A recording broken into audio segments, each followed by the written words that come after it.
Why hello there, and welcome back to Tabletop Ferox, Underwater Edition. It is May, also sometimes known as Mermay, in celebration of mermaids, a thing of which I am particularly fond, as evidenced by the fact that I have reviewed pretty much every mermaid-themed game I've been able to get my hands on. I mean, that is like 3 games, but still, it's a thing I've done. And in that grand tradition of reviewing mermaid-themed tabletop gaming content, I will now be looking at Cerulean Seas, Undersea campaign setting for Pathfinder 1st Edition and published by Illyria Publishing. And as the title suggests, it is an Undersea campaign setting for Pathfinder 1st Edition, with 288 pages just full of really neat stuff, so let's see what that stuff is. The book starts with a lot of information on underwater adventuring, because this is an entirely different type of environment than most other settings for Pathfinder are going to use. Like most campaign settings, regardless of how elaborate they are, still feature your characters standing on the ground, surrounded by air, affected normally by gravity, and fire is a thing. But, not this one.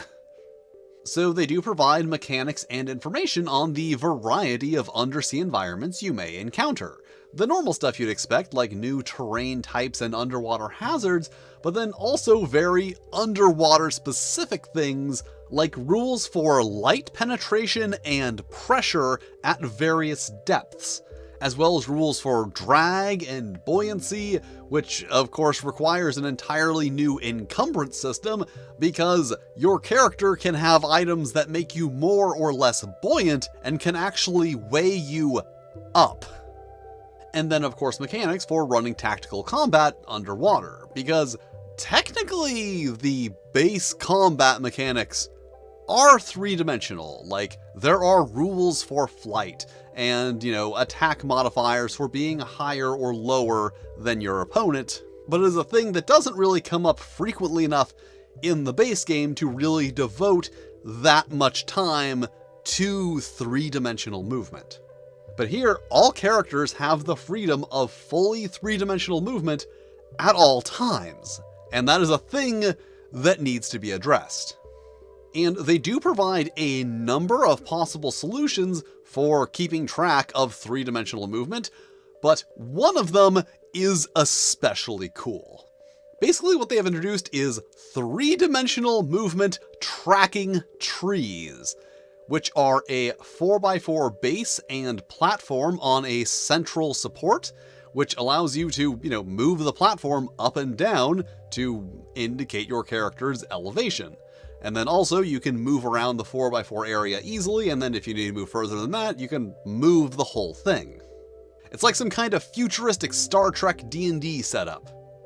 And then of course they do provide instructions and templates for building the tracking towers, which, just kind of sounds like a fun crafts project, which then facilitates a fun 3-dimensional Pathfinder role-playing game experience. They have also put a lot of thought into the other complications of fighting underwater, like as alluded to earlier, fire just isn't a thing and has largely been replaced with steam as an element. They've also put a lot of work into addressing the practicalities of using different types of weapons underwater. So, for example, a spear works really well underwater. That's why we use spears underwater, as does a trident or anything else that you're going to be stabbing with. However, something like an axe isn't really going to work as well, and something like a flail isn't going to work at all. Then also there's the fact that thrown weapons don't really work underwater. Like even a spear, which works underwater, if you try to throw it, it's not really going to do much damage, more than 5 feet away. So the solution to that is a new category of plunge weapons, which are basically thrown weapons which are either positively or negatively buoyant, and then can be thrown either up or down, using the buoyancy of the item itself to compensate for the drag of having to throw it through water. As I said, they just put so much thought into the actual logistics of fighting underwater. Anyway, moving on, there's also a selection of aquatic races, 4 each of anthropomorphic animals, sea fae, and merfolk, which of course all have stats for buoyancy and depth tolerance to work with all of the new underwater rules. Although, this is actually where I have a small problem with this book, and that is the frog people and the crocodile people are not fully aquatic. They are amphibious, but by the definition in the book, amphibious just means that they can survive underwater for 1 hour per 2 points of constitution. Which means that characters of those races are going to be having to swim back up to the surface every 5 hours or so to get more air, or they're going to need to bring more air with them underwater, which is going to be very buoyant, and that's going to be a whole thing with the buoyancy rules. And yes, most of the time that isn't really going to be a problem, just a couple minutes every 5 hours or so, but what if you're on an adventure that takes you miles away from shore? Where are the characters who need to breathe air every 5 hours going to sleep? Or what if you are going on an adventure that takes you like way below your normal depth tolerance? The rules allow you to acclimate to a lower depth, but those same rules also include the fact that you can get decompression sickness if you surface too quickly after you have acclimated yourself to the pressure of a lower depth. However, it is admittedly not that big of an issue because when one of your options is crab people, I don't see that many players choosing to not play as crab people. There are also rules for adapting the core and base classes to underwater adventure, as well as 3 new classes, the Kahuna, the Mariner, and the Siren, which are setting-specific replacements for the Druid, the Ranger, and the Bard. Although, Ranger is the only class that is specifically stated as being not supported by this campaign setting. Bards and Druids are specifically stated to be very uncommon, but not just like completely not allowed. And of these, Siren is probably the coolest one. It is kind of like the Bard class that I've always wanted, that's really focused at its core around performance. So you get siren songs that you can sing, and they have different effects, and you get new ones, and it's like a core feature instead of just a thing that you turn on and then kind of forget about. Or, you know, a thing that they cut out of 5th edition entirely.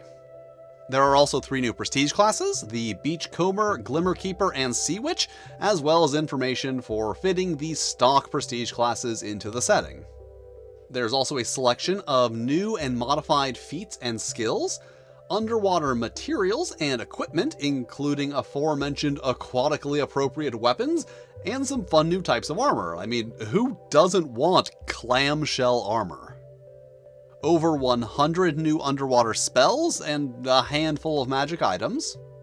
Then, of course, there is the actual setting that has all of the locations and deities and, you know, all of the stuff that is in a normal campaign setting, which is not underwater, but, you know, it's now in addition to all of the rules for also being underwater. Then a chapter on game mastering, which is basically just dealing with all this new underwater stuff. Over 100 new monsters, including giant coelacanths, intelligent octopuses, and a whole new classification of aquatic song dragons, which are actually pretty cool despite being dragons. And also, one of them is called the Scream Dragon, which I just find very amusing. There's also new sound and steam elementals. They are putting a lot more focus on sound as an element because sound underwater is a thing, and then also steam as a replacement for fire because fire underwater is very much not a thing. Basically what they've done is really focus things around a 9-element system of water, air, and earth, and then intersections of those. Although, admittedly, steam and magma are very much fire adjacent, but just for thematic purposes, they couldn't have really said, these are fire-based elements because in the setting, fire is not a thing. Then, of course, there is a character sheet with room for all the new information you need to keep track of, plus some printable miniatures, as well as templates for the tracking trees and elevation cubes, which are just like paper cubes that you can fold and use those to track your elevation in a way that is less fun than the tracking trees. And that was the Cerulean Seas campaign setting. A great concept. Admittedly, I am very biased here, but underwater is a whole type of setting for a game that is really, really cool, but also really, really underutilized. And it is executed really well. Like, they put in the work on this thing. Like, not just in the quality and quantity of things like the spells and races and monsters, that's all like normal campaign setting stuff. But then in addition to that, they went through all of the trouble of figuring out all of the new factors being underwater brought to the game and how to address them mechanically. Like, this would be a really well put together campaign setting even if they hadn't gone through all of the trouble of making it underwater. But then they did go through all that trouble, and I think they absolutely nailed it. Like, according to the book, they even went through the trouble of conducting underwater weapons tests in a local pool, which is just like a comical level of dedication. And it looks fine. It is a Pathfinder 1st edition supplement. There's something of a layout standard that people tend to follow, and they followed it. There is a lot of art, and the art is very nice. Particularly, I like that they have illustrations for each of the races, classes, and almost all of the monsters. Like, those are the things that I really want to see illustrations for, so that I know what they look like. And, overall, if you would like to take a more traditional tabletop gaming experience under the sea, this is probably your best option for doing so. I mean, it's not like there are a lot of options for that, but regardless, this is a good option for having an underwater Pathfinder game. Also, the publisher did continue supporting the setting until 2019, so there are quite a few other source books in this product line, including an underwater psionics book, which contains snail people, and, other things that are significantly less important than snail people. And that is about all I have to say on Cerulean Seas campaign setting. And thank you for watching, with extra special thanks to my Fightin' Flail Snails, Randy Mulholland, and Toshirokuro. If you'd like to be cool like them, check out my Patreon, where you can get early access to videos and fun stuff that I make for the Patreon.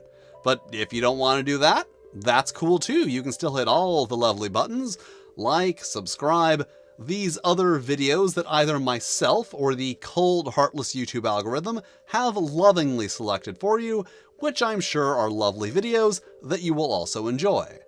And I will see you next time.